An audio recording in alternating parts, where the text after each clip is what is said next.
Olá, boa noite. Boa noite. Assaltantes especializados em relógios de luxo voltam a agir em bairros chiques de São Paulo. Dessa vez, o assalto aconteceu em frente a um dos hotéis mais caros do país. Seguranças particulares reagiram e o homem foi morto. O relógio havia sido roubado de um advogado. Nas imagens, primeiro uma pessoa atravessa a rua assustada. Em seguida, o assaltante, que está com uma mochila de entregador, se desequilibra, cai no chão, levanta e tenta fugir. Logo depois, ele cai. 3 homens armados aparecem e dão um chute nele, já baleado. Gabriel Andrade da Silva, de 25 anos, foi morto na troca de tiros. Ele já tinha uma extensa ficha criminal por roubo. A ação foi rápida, durou menos de 2 minutos. O assaltante roubou o relógio do hóspede que chegava a este hotel, um dos mais luxuosos da capital paulista. 3 seguranças particulares estavam à espera de um empresário aqui, do lado de fora, quando perceberam o assalto. O criminoso começou a atirar e fez refém um dos seguranças do hotel. O relógio, parecido com este modelo, é avaliado em R$7 mil. Meia hora antes, o mesmo criminoso tentou roubar uma outra vítima no Itaim, bairro de classe média de São Paulo. A vítima era passageiro de um motorista de aplicativo, que acelerou e foi baleado no rosto. Segundo a delegada Zuleika Gonzalez, os assaltantes nunca estão sozinhos e fazem parte de quadrilhas especializadas que agem em bairros chiques de São Paulo. Normalmente, fica um veículo na porta dos restaurantes ou de hotéis de luxo e fica um olheiro dentro desse veículo que observa a vítima, a possível vítima que esteja com algum relógio de valor. Só nos Jardins, do ano passado para cá, pelo menos 35 pessoas envolvidas neste tipo de assalto foram presas na região. Veja agora outros destaques do dia. Presidente Trump vai para hospital após testar positivo para a Covid-19. A ausência na reta final da campanha pode mudar as eleições. Renda cidadã provoca nova polêmica entre os ministros Paulo Guedes e Rogério Marinho. Presidente Bolsonaro defende indicação do desembargador Cássio Nunes para o Supremo. Calorão atinge várias cidades e lota as praias do Rio.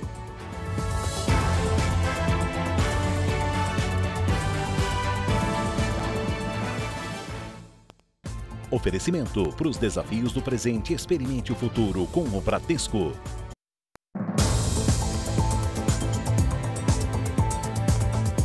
Dois operários morreram atropelados enquanto trabalhavam no recapeamento de uma das principais avenidas de São Paulo. O teste do bafômetro apontou que o motociclista que causou o acidente estava embriagado. 1h20 da manhã. A câmera de segurança registrou a passagem da moto pela Radial Leste. 8 minutos depois, a ambulância chega, mas os médicos nada puderam fazer. 2 funcionários desta empresa que presta serviço para a Prefeitura de São Paulo chegaram a ser levados para o hospital, mas não resistiram. De acordo com a polícia, o motociclista invadiu a área que estava sinalizada, derrubou cones e atropelou os 2 homens que recuperavam o asfalto da pista. Um deles era Giovanni dos Santos, de 44 anos, que trabalhava de madrugada para sustentar a mãe e o filho. O motociclista José Eduardo Pinto é coordenador da Fundação Casa. Trabalha na recuperação de adolescentes infratores. Acabou preso em flagrante. Ao ser interrogado, ele confessou ter ingerido bebida alcoólica. José Eduardo passou por exame que constatou que ele havia consumido grande quantidade de bebida, o que confirmou a suspeita dos policiais que atenderam a ocorrência. O nível de álcool no sangue do motociclista ultrapassou em mais de 10 vezes o limite de tolerância do aparelho. Ele vai responder por homicídio culposo, quando não há intenção de matar, e embriaguez ao volante. A justiça decidiu que o motociclista vai seguir preso até o julgamento. Quem fez vai pagar. Quem fez vai... Um procurador de justiça de Minas se envolve em uma discussão de trânsito e, irritado, sai do carro armado. A cena foi registrada por moradores que assistiram às agressões. Ele é suspeito de atirar contra uma professora. O Ministério Público vai investigar. Às 10h25 da noite, a câmera de um prédio mostra 2 carros. O segundo encosta 2 vezes no primeiro. Como a maioria das vítimas de acidente de trânsito, a mulher desce para ver se houve estragos. Vizinhos com celulares registraram o que aconteceria depois. Queria agredir a mulher e tá que apontavam para os outros, ó. Um homem sai do segundo carro. Além de armado, ainda tenta agredir a motorista. Com medo, a mulher entra na garagem e o agressor recebe insultos da vizinhança. Ele para, desce com o revólver na mão e dispara. Ninguém foi atingido e a imagem seguinte sugere embriaguez. A polícia foi chamada e minutos depois parou o carro do motorista, que se recusou a fazer o teste do bafômetro e não foi levado para a delegacia por causa da profissão. Ele é procurador de justiça. Não é a primeira denúncia contra o procurador. No ano passado, segundo o inquérito da promotoria, de arma em punho, ele teria ameaçado clientes de um estabelecimento comercial. O procurador alegou que estava em desvantagem numérica. O Ministério Público concluiu que ele agiu em legítima defesa porque as imagens de segurança da pizzaria mostram ele sacando a arma, mas logo em seguida guardando. O caso foi arquivado. Não deu nada para ele, como eu já esperava, como alguém já tinha me orientado. 2 anos atrás, Bertoldo Mateus de Oliveira Filho, de 59 anos, publicou um vídeo na internet sobre civilidade. Um trabalho muito grande no sentido de implementar, no que fosse possível, a cidadania e tornar efetivo o exercício dos direitos. Desta vez, a vítima do Dr. Bertoldo é uma professora de 53 anos que dedica a vida à educação. É um absurdo um procurador fazer uma coisa dessa. O procurador Bertoldo Mateus de Oliveira Filho pagou fiança e está em casa. Por telefone, disse apenas que o depoimento dele está registrado na Procuradoria-Geral de Justiça. O Ministério Público de Minas Gerais determinou a abertura de procedimento de investigação criminal. O Ministério Público do Rio de Janeiro denunciou 6 pessoas que agrediram uma médica. Ela reclamou de uma festa no auge da pandemia. O repórter Pedro Paulo Filho tem os detalhes ao vivo. Pedro Paulo, boa noite. Oi, Sérgio, boa noite para você, boa noite a todos. Olha, eles foram denunciados por lesão corporal grave, que prevê até 5 anos de prisão. A médica Ticiana da Zambuja, de 35 anos, foi atacada em maio, perto da casa dela, na zona norte aqui do Rio. Recebeu socos, pontapés e chegou a ser jogada no chão. Na época, a médica atendia pacientes de coronavírus e, ao voltar de um plantão, não conseguia dormir por causa do barulho de uma festa onde os agressores estavam. Ela então danificou o carro de um deles. A médica teve um joelho quebrado e ficou com uma série de hematomas pelo corpo. Está se encaminhando para ser feita algum tipo de justiça. Eu acho que a gente precisa sentir que em algum momento o bem vai prevalecer. A justiça tem até 5 dias para decidir se aceita ou não essa denúncia. Sérgio, Cris. Obrigado, Pedro Paulo. Obrigada, Pedro. O governo de São Paulo anunciou hoje o registro da Coronavac na Anvisa. A Agência Nacional de Vigilância Sanitária ainda precisa aprovar a vacina, que tem previsão de ser produzida no Instituto Butantan. A Anvisa também já recebeu o pedido de registro da vacina desenvolvida na Universidade de Oxford, na Inglaterra. Vamos agora aos números de hoje da pandemia de coronavírus no Brasil. Segundo o Ministério da Saúde, o país tem 4.880.523 casos de Covid-19. São 145.388 mortos. Foram 708 registros de mortes nas últimas 24 horas. Também entre ontem e hoje, 19.821 pessoas se recuperaram. No total, já são 4.232.593 pacientes curados e 502.542 seguem em acompanhamento. A Guarda Municipal de Porto Alegre acabou com mais uma festa clandestina. A capital gaúcha teve mais de 10 eventos sem permissão só no mês de setembro. Eram pelo menos 150 pessoas sem máscara no salão de um clube que fica na zona norte de Porto Alegre.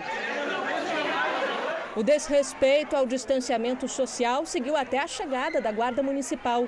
A festa foi interrompida e os responsáveis multados. Os 2 responsáveis pela festa e mais o responsável pelo local, eles foram autuados e os 3 conduzidos para a delegacia de polícia para a confecção do boletim de ocorrência. Segundo um dos proprietários, o clube, onde também funciona uma sauna, tinha sido alugado. Nós não tivemos influência nenhuma nesse processo. O horário, né, que foi adequado seria das 9 até as 23. Né? Depois que os fiscais acabaram com a festa, o local foi interditado por violar a legislação sanitária. Um decreto estadual proíbe aglomerações por causa da pandemia. Na mesma madrugada, a Guarda Municipal pôs fim a outras 2 reuniões em diferentes bairros da capital gaúcha. Só em setembro foram 11 ocorrências na cidade. A Guarda Municipal tem recebido muitas denúncias de aglomerações pela cidade inteira. Durante o dia, durante a noite, já nem é mais aos finais de semana. A colaboração da sociedade é fundamental para que a gente possa passar por essa crise de uma vez por todas.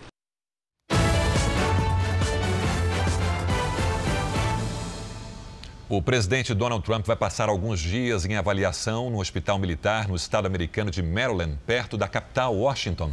Ele e a primeira-dama dos Estados Unidos, Melania, estão com a Covid-19. A notícia chega a um mês das eleições e vai deixar Trump isolado por pelo menos 14 dias. Donald Trump está com febre e fadiga desde esta manhã. A Casa Branca considera que os sintomas são moderados. Ele foi levado de helicóptero ao hospital, onde ficará em observação. O anúncio foi feito por uma rede social. Eu e a Melania testamos positivo para o coronavírus. Começaremos nosso processo de quarentena e recuperação imediatamente. Vamos passar por isso juntos, escreveu Trump. A primeira-dama também usou a internet para dizer que está se sentindo bem. O casal foi testado para a Covid-19 depois que a conselheira sênior da Casa Branca, Hope Hicks, foi diagnosticada com a doença na manhã de quinta-feira. Dias antes de saber que estava com o coronavírus, Trump viajou para os estados de Minnesota, Nova Jersey e Ohio, onde enfrentou o adversário Joe Biden no primeiro debate presidencial das eleições. Biden e a mulher fizeram o teste que deu negativo. O vice-presidente Mike Pence também não está com a doença. Segundo a porta-voz da Casa Branca, todos os compromissos foram cumpridos com segurança pelo presidente. Há um mês da eleição americana, Trump vive a reta final de sua campanha para a reeleição. E esse período que ele vai precisar ficar em quarentena é considerado o mais agitado, com comícios marcados em regiões importantes como a Flórida, que sediaria um dos eventos hoje. Segundo especialistas, o isolamento de um candidato como Trump pode ter consequências na eleição americana. Isso pode pesar negativamente, justamente por essa questão do corpo a corpo com os seus eleitores. O online não vai ter a mesma efetividade do corpo a corpo. A campanha de Trump já avisou que todos os eventos previstos com a participação do presidente estão em processo de mudança para eventos virtuais ou serão temporariamente adiados. No fim da tarde, o médico do presidente divulgou detalhes do tratamento. Trump recebeu um coquetel com anticorpos e também está tomando zinco, vitamina D, um remédio para o estômago, um hormônio e aspirina. Segundo o comunicado, ele está bem disposto. Diversas autoridades mundiais desejaram melhoras ao presidente Donald Trump e à primeira-dama Melania. O diretor da Organização Mundial de Saúde, Tedros Adhanom, desejou uma completa e rápida recuperação. O mesmo foi dito pela chanceler alemã Angela Merkel e pelo primeiro-ministro britânico Boris Johnson, que testou positivo em abril e chegou a ficar na UTI. Nas redes sociais, o premier israelense Benjamin Netanyahu e a esposa também desejaram aos amigos uma completa e rápida recuperação. O rival de Trump nas urnas, Joe Biden, expressou o mesmo. O presidente russo, Vladimir Putin, enviou uma mensagem a Trump dizendo que a vitalidade inerente, o bom humor e o otimismo do americano vão ajudá-lo a lidar com o que chamou de vírus perigoso. O resultado positivo de Donald Trump para a Covid-19 impactou as bolsas internacionais ao longo do dia. Na Europa, elas começaram em queda, mas houve leve recuperação. Em Londres, a alta ao fim do dia foi de 0,39% e em Madrid, de 0,35%. Já a de Frankfurt caiu 0,33%. Nos Estados Unidos, o Dow Jones recuou quase 0,5% e a Nasdaq caiu mais de 2%. Aqui no Brasil, a Bolsa de Valores de São Paulo acompanhou a movimentação americana e teve queda de 1,53%. Antes de embarcar para o Hospital Militar, o presidente Donald Trump gravou um vídeo. Na gravação, ele agradece o apoio de todos, diz que vai ao hospital para fazer uma avaliação mais detalhada. Diz que está se sentindo bem e que quer garantir que está tudo certo. Sobre a saúde da primeira-dama, Donald Trump disse que ela também passa bem. A Justiça de Angola deu ganho de causa à Igreja Universal e decretou a restituição de posse de templos e bens em 2 províncias do país africano. Desde junho, religiosos brasileiros sofrem violência e perseguição de dissidentes e ex-pastores. 40% das propriedades da igreja que foram invadidas ainda estão sendo controladas ilegalmente pelos criminosos.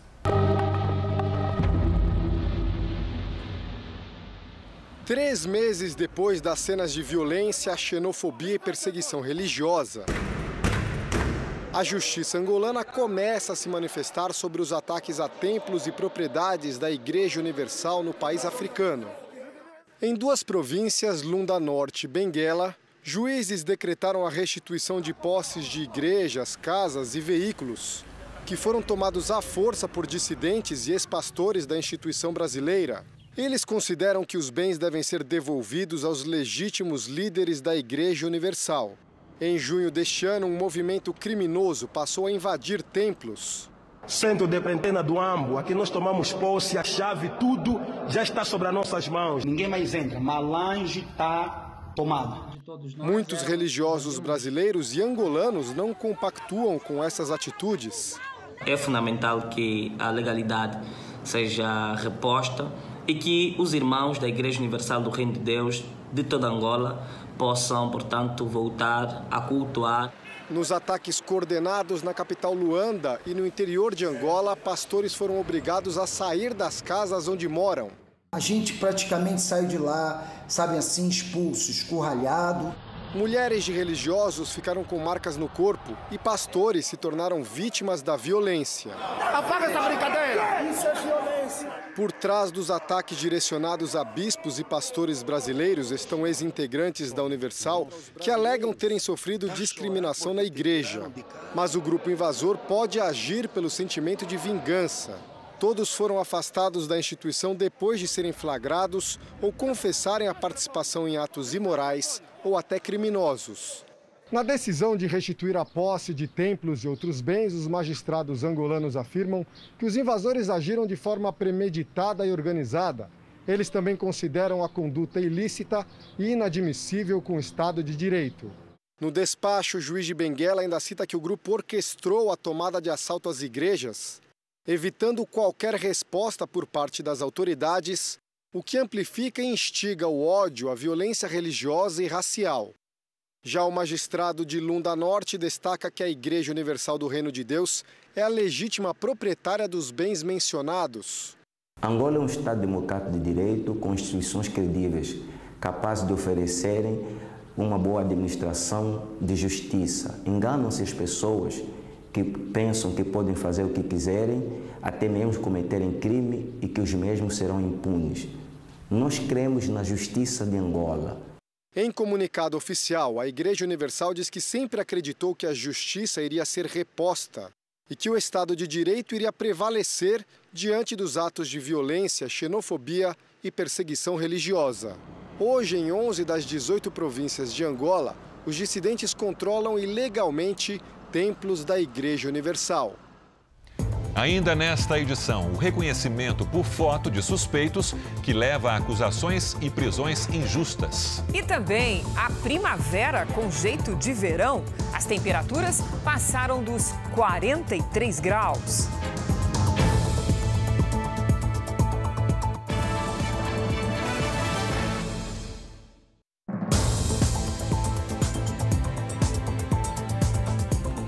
ministro da Economia, Paulo Guedes, rebateu supostas críticas do ministro do Desenvolvimento Regional, Rogério Marinho, à atuação dele nas negociações sobre o financiamento do programa que deve substituir o Bolsa Família. Também hoje, o presidente Jair Bolsonaro defendeu o novo indicado ao Supremo Tribunal Federal. Incomodado com críticas nas redes sociais, o presidente saiu em defesa da indicação do desembargador Cássio Nunes para a vaga do ministro Celso de Mello, que vai se aposentar. Entre as decisões de Cássio Nunes, que repercutiram nos comentários, uma envolve a deportação de Cesare Battisti, condenado por homicídio na Itália, e outra a liberação de uma licitação para a compra de vinhos e lagosta para o Supremo Tribunal Federal. No caso Battisti, quem decidiu foi o Lula ou foi a Dilma? Um dos dois ali, acho que foi o Lula. Em consequência, não pode juiz de primeira ou segunda instância modificar uma decisão do Supremo Tribunal Federal. Esse juiz derrubou uma liminar que proibiu o Supremo de comprar lagosta e vinho. É isso mesmo? Eu não sei se é verdade, parece que é verdade. Detalhe, né? Eu recebo aqui autoridades aqui em casa, no mundo todo. O que eu devo servir para eles? Angu e tubaína, é isso? É uma interferência exagerada por parte de alguns dos poderes. Eu não compraria, o Supremo comprou, ele responde por isso, justifique, se pode, não pode, se é legal, se não é, tá certo? Agora, uma decisão dessa, mesmo que seja do Cássio, é motivo para você falar, esse cara não serve mais para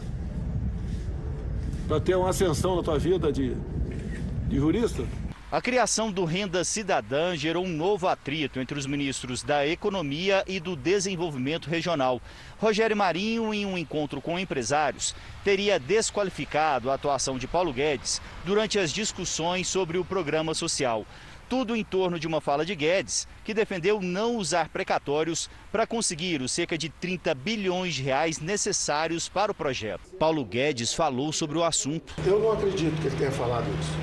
Eu realmente não acredito que ele tenha falado mal de mim. Agora, se falou, já pode até saber. É despreparado, é desleal e confirmou que é um fura-teto.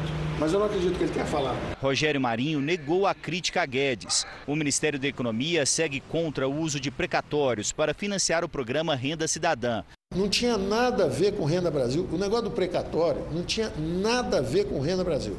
Nós estamos do lado das despesas, olhando o seguinte: nós precisamos desvincular e desindexar as despesas, porque nós precisamos abrir espaço para os programas de governo. Nós calculamos 1,2 trilhão de recursos nos próximos 10 anos em saneamento, setor elétrico, gás natural, petróleo, cabotagem. Então, o Brasil já está retomando. Os investimentos nós estamos desbloqueando, avançando com a agenda de reformas, e tem esse problema seríssimo de emprego e renda. Pelas redes sociais, o presidente Jair Bolsonaro desejou melhoras ao colega americano Donald Trump e à primeira-dama, que testaram positivo para o coronavírus. Bolsonaro disse ainda que o trabalho na condução dos Estados Unidos e na campanha de reeleição não será prejudicado pela doença. A indicação de Cássio Nunes para a vaga de Celso de Mello no Supremo Tribunal Federal foi oficializada hoje. O nome do desembargador agora precisa ser aprovado pelo Senado. A indicação do desembargador Cássio Nunes foi publicada no Diário Oficial de hoje. No documento, o presidente Bolsonaro também oficializou a aposentadoria do ministro Celso de Mello a partir do dia 13 deste mês. Só a senadora Simone Tebet, presidente da Comissão de Constituição e Justiça do Senado, marcará a sabatina do desembargador. Ela disse que o presidente do Senado, Davi Alcolumbre, e os líderes partidários vão escolher a melhor data. Na comissão, Cássio Nunes responderá às perguntas de 27 senadores. A votação será secreta e presencial. Se aprovado pela CCJ, o desembargador precisará de 41 votos dos 81 senadores para assumir a vaga no STF. Cássio Nunes é de Teresina, no Piauí. Foi advogado por 15 anos e é mestre em Direito Constitucional pela Universidade Autônoma de Lisboa e doutor pela Universidade de Salamanca, na Espanha. Se for aprovado, o novo integrante do STF deverá fazer parte da segunda turma, que é a revisora de decisões sobre a Lava Jato. Ele também deve herdar os processos do ministro Celso de Mello, que se aposenta. Já a investigação sobre a suposta tentativa de interferência do presidente Bolsonaro na Polícia Federal deverá ficar com Marco Aurélio Mello, que foi o substituto de Celso de Mello no caso. Vamos agora com a opinião do jornalista Augusto Nunes. Boa noite, Augusto. Boa noite, Cristina, Sérgio. Boa noite a você que nos acompanha. A Constituição brasileira exige que o preenchimento de vagas do Supremo Tribunal Federal atenda a duas exigências. O indicado pelo presidente da República deve ter reputação ilibada e notório saber jurídico. De alguns anos para cá, no entanto, a nomeação de novos ministros do STF vem sendo orientada por outros dois pré-requisitos. Primeiro, o candidato deve ter bom trânsito no Congresso, sobretudo no Senado. Segundo, precisa manter relações muito amistosas com 2 ou 3 influentes veteranos do STF. Para evitar violações das fronteiras que separam os 3 poderes, bastaria seguir as regras constitucionais. A sabatina no Senado, a que é submetido todo indicado pelo presidente, precisa efetivamente avaliar se o candidato merece a toga de ministro do Supremo. Nos últimos tempos, essas inquirições foram reduzidas a trocas de amabilidades entre senadores e sabatinado. São tão objetivas e reveladoras quanto conversas num chá das 5 na Academia Brasileira de Letras. A produção industrial brasileira avançou 3,2% em agosto, na comparação com julho. É a 4ª alta seguida, mas ainda não foi suficiente para recuperar as perdas com a pandemia. No acumulado do ano, há uma queda de 8,6%. A maior alta de julho para agosto foi num determinado setor, que foi o de automotores, reboques e carrocerias. Este setor saltou 19,2%. Os dados são do IBGE. Veja a seguir: passeio com o animal de estimação acaba com o cachorro morto e o dono baleado. E veja também: jogador do Náutico faz o parto da própria filha em saguão de prédio.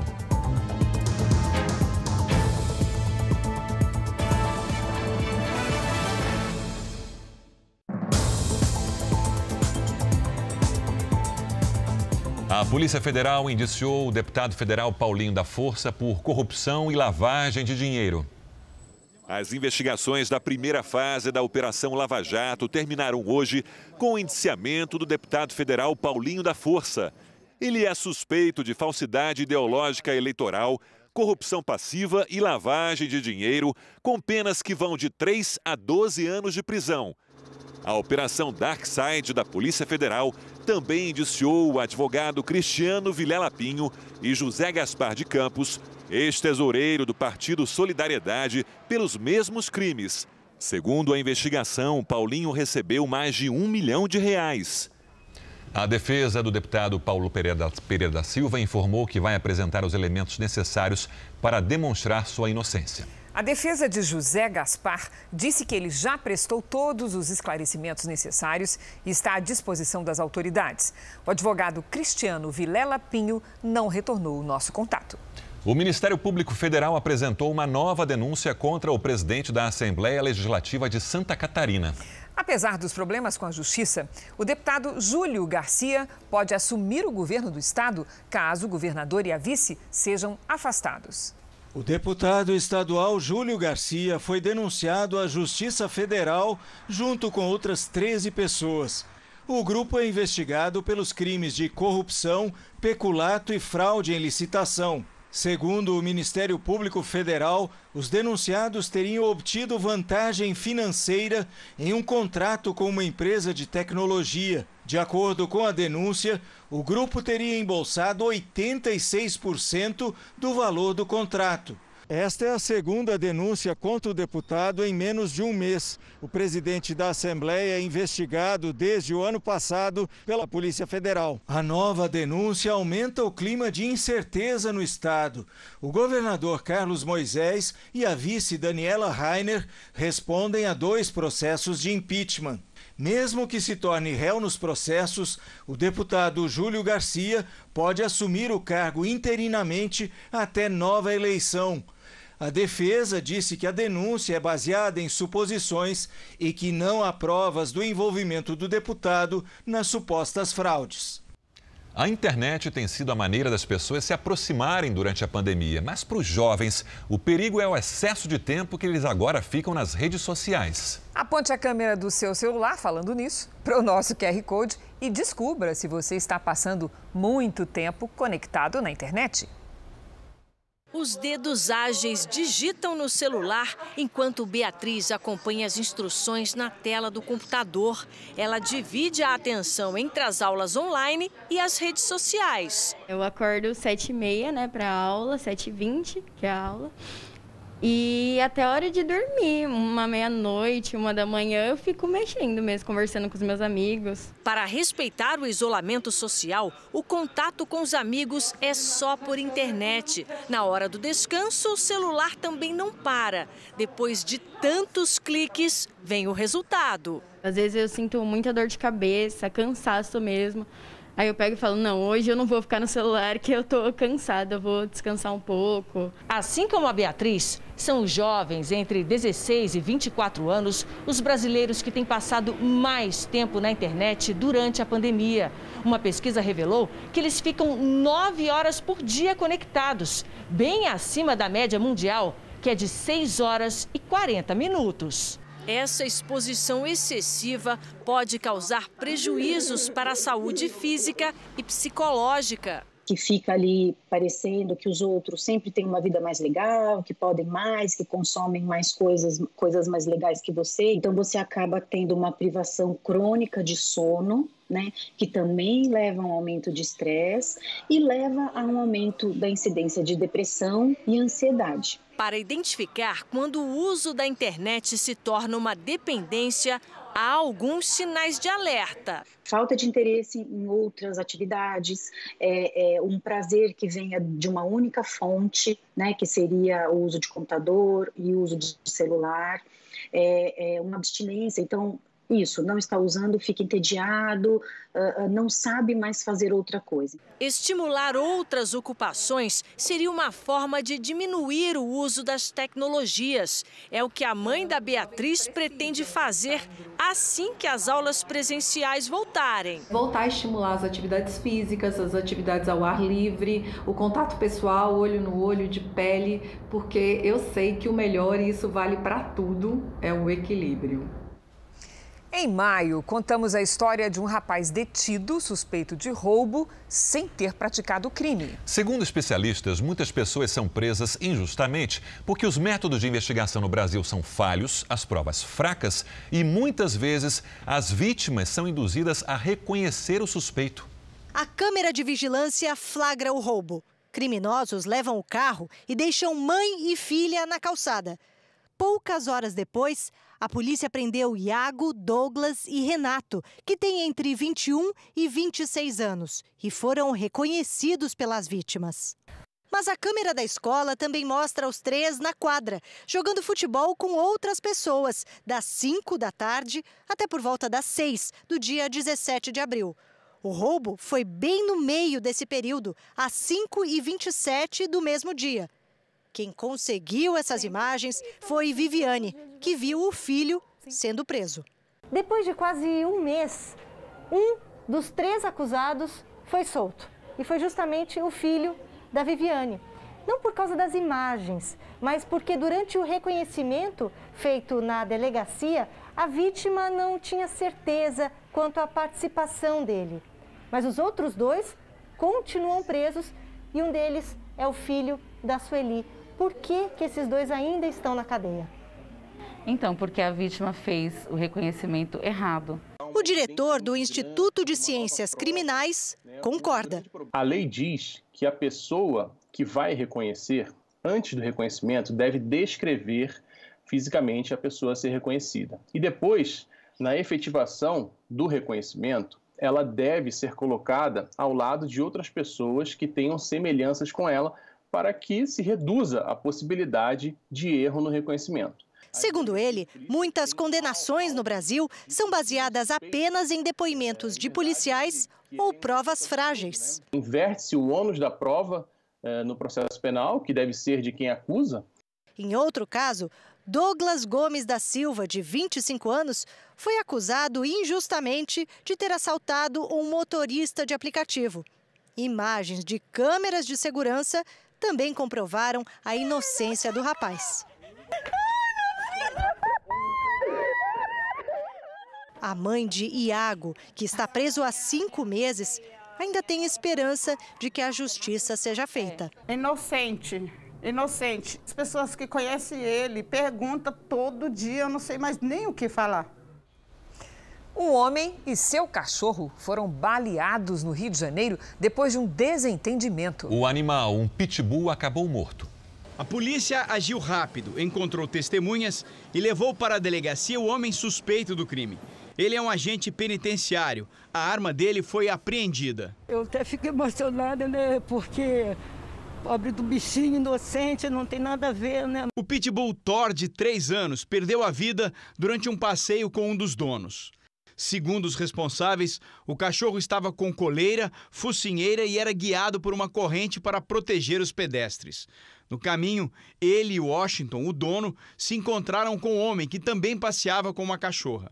O pitbull teria se aproximado. Nesse momento, o dono da cadela sacou uma arma e disparou. Ele, não, eu tentei salvar o cachorro, o Thor não fez nada e eu não conheço quem fez isso. Washington Azevedo foi atingido por 2 tiros. Ele não corre risco de morrer. Meu marido estava levando o cachorro para passear. Não estava fazendo nada, o cachorro estava com focinheira, estava com tudo.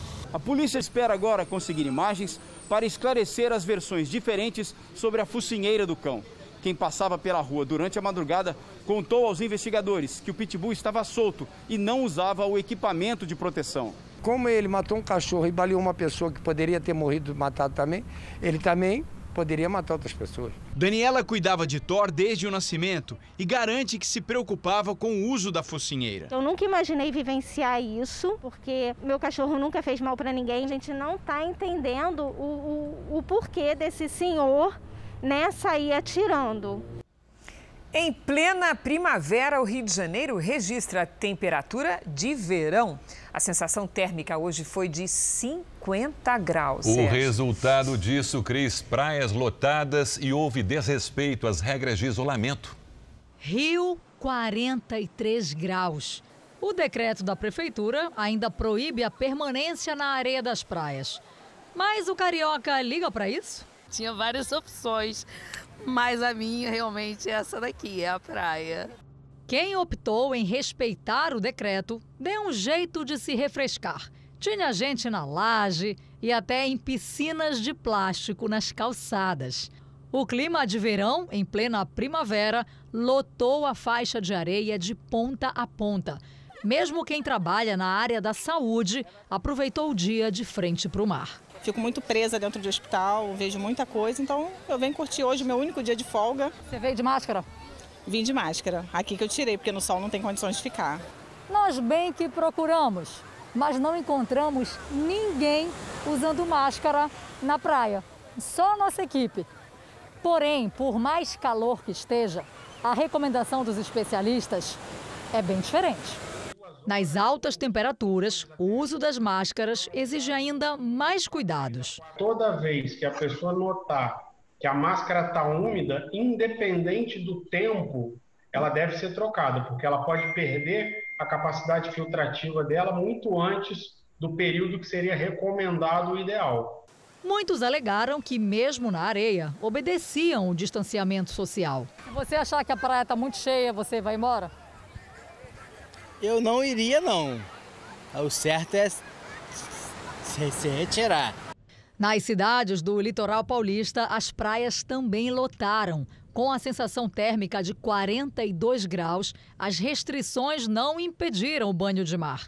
Goiânia entrou em alerta vermelho por causa da umidade do ar, que ficou abaixo de 12%. Já Cuiabá, que é conhecida pelas altas temperaturas, registrou 39 graus. Em Curitiba, os termômetros marcaram 35 graus. Foi o dia mais quente do ano.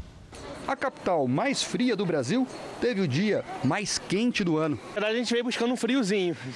Surpreendemos, né? Encontramos um baita calor. Não esperava, porque a gente, quando vem para Curitiba, sabe que tem frio, mas nos deparamos com esse calor muito quente. E não foram só os turistas que se surpreenderam, não. Não esperava. E olha que eu já moro aqui há 52 anos. Bastante calor. E como Curitiba não tem praia, quem pôde correu para os parques. Na tentativa de se refrescar, valia água gelada, sorvete ou os dois ao mesmo tempo. Para refrescar, a gente está cheio de água, açaí, sorvete, e é assim que a gente está levando. Tem que vir para o parque, assim, para dar uma refrescada aqui dentro de casa, só com ventilador e ar-condicionado só. Os termômetros atingiram 35 graus, o recorde do ano. Esse solzão aí é coisa rara em Curitiba. Segundo os meteorologistas, a capital dos paranaenses é um dos locais do país onde ele menos aparece ao longo do ano. É até difícil de imaginar, mas há pouco mais de um mês a previsão era de neve por aqui. E essa onda de calor atingiu boa parte do Brasil. Em Foz do Iguaçu, na fronteira com o Paraguai e Argentina, até os animais do Parque das Aves, um dos pontos turísticos mais visitados da cidade, ganharam picolés para suportar a onda de calor de mais de 40 graus. Em Ribeirão Preto, os termômetros passaram dos 40 graus à tarde. Já Bauru registrou hoje, pelo terceiro dia seguido, recorde histórico de temperatura. Às 2h30 da tarde, o calor chegou a 40,3 graus, a mais alta desde 1981, quando começou a série histórica. Em Rio Preto, mais um recorde quebrado, 40,7 graus. O Parque Nacional das Chapadas dos Veadeiros, em Goiás, foi fechado para turistas por causa de um incêndio. Os principais focos estão perto da área aberta à visitação. Por isso, a administração decidiu fechar o parque, ao menos até o próximo domingo. Cerca de 80 brigadistas trabalham para controlar o fogo. Terceiro dia seguido com mais de 37 graus aqui na capital paulista. Isso é inédito em São Paulo. Vamos com Lidiane Sayuri. Boa noite, Lid. Qual é, afinal, a temperatura oficial para o dia de hoje? 37,4 graus, Cris. Agora explica pra gente, que eu também me pergunto, por que os termômetros de rua mostram sempre outra coisa? Vamos lá, é porque os termômetros de rua, assim também como aqueles aparelhos que nós temos ali no carro, eles acabam captando o calor do sol e a temperatura do asfalto. Já as estações oficiais são instaladas em gramados a 1,5 metro de altura e ali dentro, bem protegido, fica o termômetro, na sombra. E que horas que vai chegar a frente fria para aliviar esse calorão? Tá com hora marcada, viu? Já, viu, Cris? Nas próximas horas vem o alívio nas temperaturas junto com a frente fria e também o risco de temporais. Amanhã chove o dia todo entre o Rio Grande do Sul e o leste do Paraná. Entre os estados Gaúcho e Fluminense, ventania de 80 km por hora e ondas de até 2,5 metros. Em São Paulo, em todo o estado, inclusive, tem chance de granizo. Agora, nada de chuva entre Mato Grosso do Sul e o Nordeste. Por isso, é que ainda o fim de semana será bem quente e seco no interior do país, com umidade bem baixa, em torno ali dos 12%. Já no extremo norte, as pancadas continuam entre Roraima e Rondônia. O sábado será mais fresco no sul e no sudeste. Em Porto Alegre, máxima de 16 graus. Agora, Cuiabá, como eu avisei, 44 é a previsão. No Rio de Janeiro, 27, 32 em Fortaleza e em Palmas, 40. Em São Paulo, a temperatura cai para alívio de todo mundo. Ninguém estava suportando mais tanto calor, né? Sábado e domingo com máxima de 22, mas vejam só, na segunda-feira, Cris, já sobe de novo. Teremos uma gangorra aí de temperaturas. Haja saúde, dona Lídia. Haja saúde. Obrigada, Bom fim querida. de semana. Bom fim de semana. Nos Estados Unidos, um filhote de onça parda está se recuperando depois de ter sido resgatado de um dos incêndios florestais que atingem a Califórnia. O filhote de apenas 4 semanas foi encontrado no meio das chamas por um bombeiro e levado para um zoológico. Ele teve as patas queimadas. O animal vai permanecer em observação até ficar completamente bom. O Grêmio enfrenta o Internacional amanhã pelo Campeonato Brasileiro. O clássico gaúcho tem, nos últimos tempos, um tabu incômodo para o Inter. Uma sequência que virou um tormento para os torcedores do Internacional. Já são 10 clássicos seguidos sem vencer. Há 2 anos o Inter não ganha do Grêmio. Novos jogadores entram no elenco e o tricolor gaúcho continua a levar a melhor. É um clássico que no estádio repercute muito, então vamos entrar focado. O atacante do Internacional, Thiago Galhardo, é artilheiro do Campeonato Brasileiro. Ele já nem dorme mais tranquilo por causa do Grenal. Não tem ninguém mais incomodado que nós, jogadores, diretores, comissão. Nós vamos fazer de tudo para que nós consigamos fazer um grande jogo, para que nós tenhamos as oportunidades. Já teve de tudo nestes últimos 10 Grenais, até briga, e nada deu certo para o Inter. Lá no Sul dizem que Grenal é um campeonato à parte. E até o técnico Kudê pode perder o emprego, mesmo com a classificação encaminhada para a próxima fase da Libertadores e o segundo lugar no Brasileirão. A vitória do Grêmio no último Grenal reabilitou o time, que se classificou para as oitavas de final da Libertadores na sequência. E neste sábado é o Inter que quer se reabilitar em cima do Grêmio. Nós vamos sempre nos matar em campo para defender essa camisa por nós, pela nossa família e obviamente pelos torcedores. Talvez tenha sido uma emoção maior do que nos gramados. Um jogador do Náutico fez o parto da própria filha no prédio onde mora no Recife. Foi um dia que vai ficar para sempre na memória de Brian, meio-campista do Náutico, e para a esposa dele, Milena, o dia da chegada da pequena Cecília. Mas a forma como tudo aconteceu teve pitadas de aventura para Brian e mais emoção do que final de campeonato. É que ele foi responsável por ajudar a mulher no parto. Eles estavam indo para o hospital, mas não deu tempo. Teve que ser tudo no saguão do prédio mesmo. Haja coração. Começou as contrações, uma atrás da outra, um intervalo de tempo muito curto. Aí a gente desceu, mas só dá tempo de chegar perto da portaria. As imagens do circuito do edifício registraram o nascimento do bebê. No elevador, Milena é amparada pelo marido, até que ela precisa sentar no hall. Ela ainda tenta seguir até a portaria, mas nota que não consegue mais caminhar. Foi então que Cecília veio ao mundo com a ajuda do pai. 2 funcionários do edifício auxiliaram Brian. Milena começou a sentir contrações na quarta-feira. Ontem, bem cedo, as dores aumentaram. O hospital ficou só nos planos. Detalhe, né? Que quando ela acordou rindo. Me acordou rindo e falando que a bolsa tinha estourado. Eu olhei pra cara dela, comecei a rir também. Tá, e agora o que é que a gente faz, cara? Ela, não, liga pro doutor. Aí o doutor falou, né? Fica tranquilo, daqui a uns 30, 40 minutos a gente se encontra no hospital. Não deu nem tempo disso, né? Veio logo em seguida. Logo depois do parto, Milena e a filha foram levadas para um hospital, onde receberam todos os cuidados. Mãe e filha já estão em casa, em isolamento, mas com uma linda história para contar sobre o nascimento de Cecília. Nas redes sociais, o jogador celebrou a chegada da filha como o dia mais feliz de sua vida. O casal não cansa de ver e rever as imagens da chegada da pequena. Um registro que vai ficar bem guardado na família. Quando eu sentei, nossa, eu fiquei muito nervoso, cara. Fiquei nervoso, chorei, fiquei muito eufórico, assim. Foi algo muito incrível, de verdade. O Jornal da Record termina aqui.